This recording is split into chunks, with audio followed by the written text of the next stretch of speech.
Doon sa nagre-request ng embutido, eto na, Gawin na natin. Oh, ito ay kalahating kilo na giniling na baboy, yung may konting taba ang kunin nyo. 100 grams na carrots na ginadgad. Pwede ring i-process or ano. Kalahati lang ng maliit na liver spread. Isang medium na onion. Ayan, ito na may halo-halo lang no? Kaya natin pasas. 25 grams yan. Yung pickle relish natin ay 50 grams. Ating brown sugar. 1/2 cup. Salt. 1 teaspoon. Saka medium na eggs.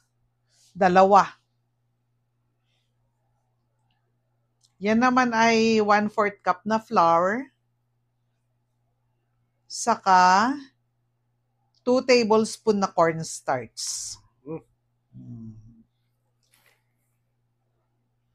Maglagay din tayo ng 3 butil na bawang. 1/2 teaspoon na paminta. Cheese. Oo. Kalahati yan nung isang maliit na Eden cheese, Yan. Kasi iba nagtatanong pa, anong cheese? O, di yan. Hindi kami sponsored, so, pag nahalo ng mabuti, magbabalot na tayo.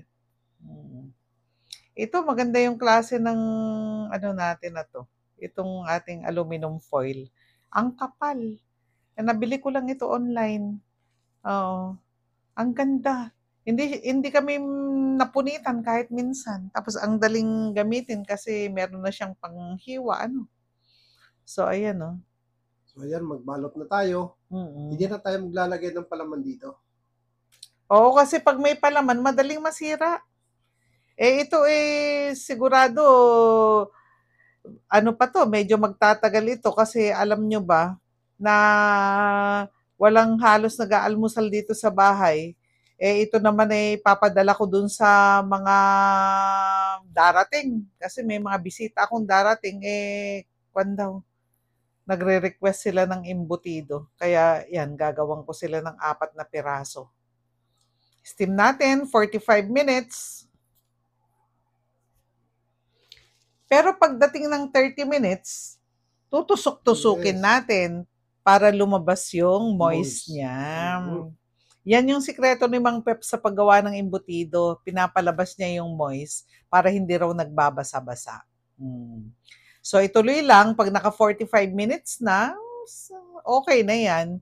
Palamigin lang yan at ilagay na sa rep o ilagay na sa freezer kung matatagalan nyo pang lulutuin.